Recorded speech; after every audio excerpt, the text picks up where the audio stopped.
We got some sifters too. We got a bunch of stuff that we can try here. And it's all just whatever you feel is best. There's really like no perfect method for this. Okay. Kind of the goal of the project was to be able to capture both aquatic and terrestrial invertebrates throughout kind of the songbird breeding season, or at least bracketed on the early to the late breeding season. And so what we did was, instead of just doing that on our own as researchers, we decided to bring in citizen scientists to help collect some of the bug data that we needed. Jump it? Yeah. Anyone? Anyone.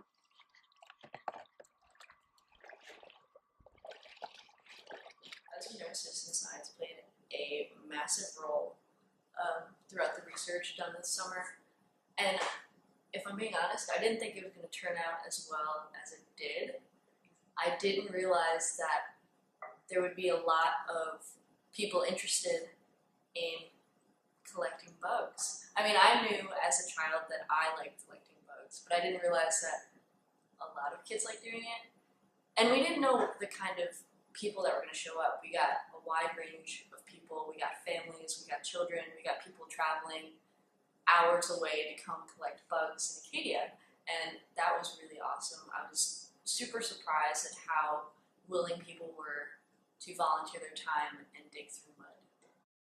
Catching bugs is fairly labor intensive, and even though I had lots of help from college students that were working with me, I still wanted to be able to get a lot of data, and so a project like that lends itself really well to using citizen scientists, because then we can have a whole bunch of hands out there helping us collect bugs.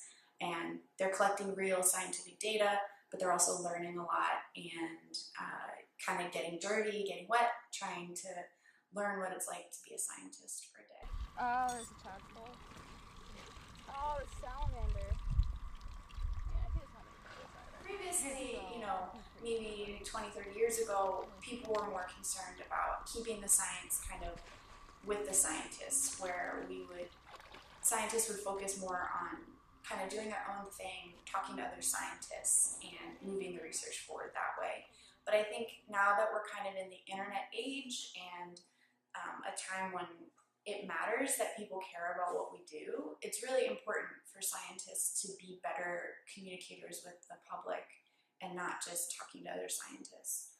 So all the projects that I do now, I incorporate a lot of communication, either doing public talks or public lectures or bringing students in, or in this case we use citizen scientists where they were actually out there being a part of the project. And I think that's just super important to have the public understand what we're doing and maybe have an appreciation for it. Even if not everyone wants to be a scientist, I think the more they understand what a scientist is, the more likely they are to believe us, I guess, or believe in what we do.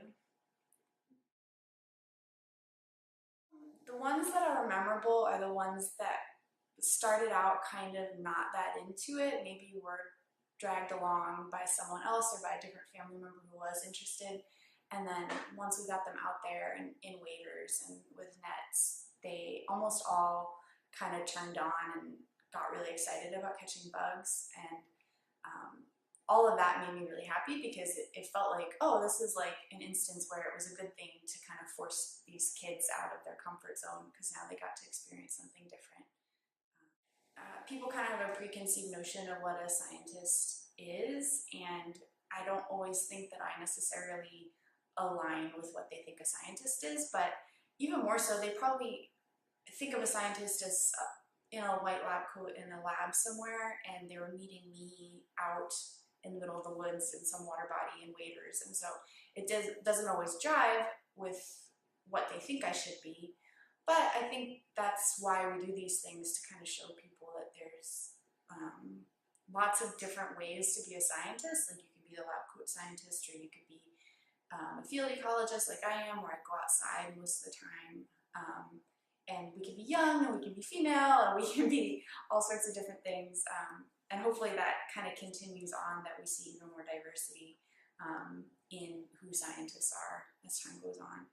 But I think it's important that people see all the realm that could be a scientist, including bringing out the college students that worked with me who even more so are learning for the first time what it is to be the person that knows the information and is disseminating it to other people.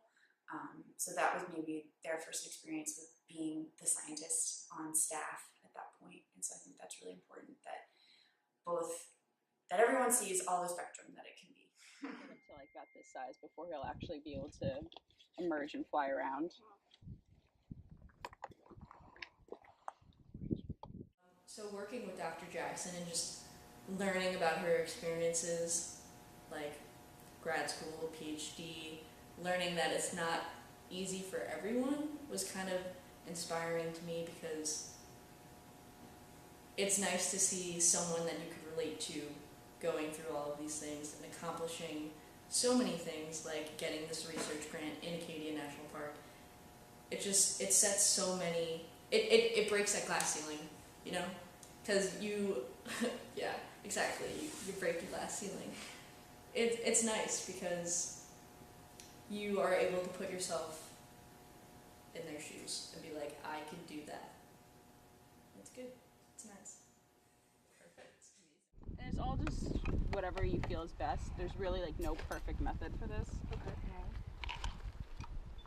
Which is a little bit comforting, because you can't mess it up. It's fine.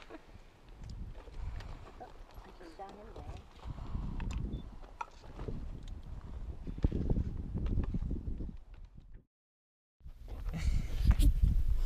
You're the cutest part of the project, it's for sure.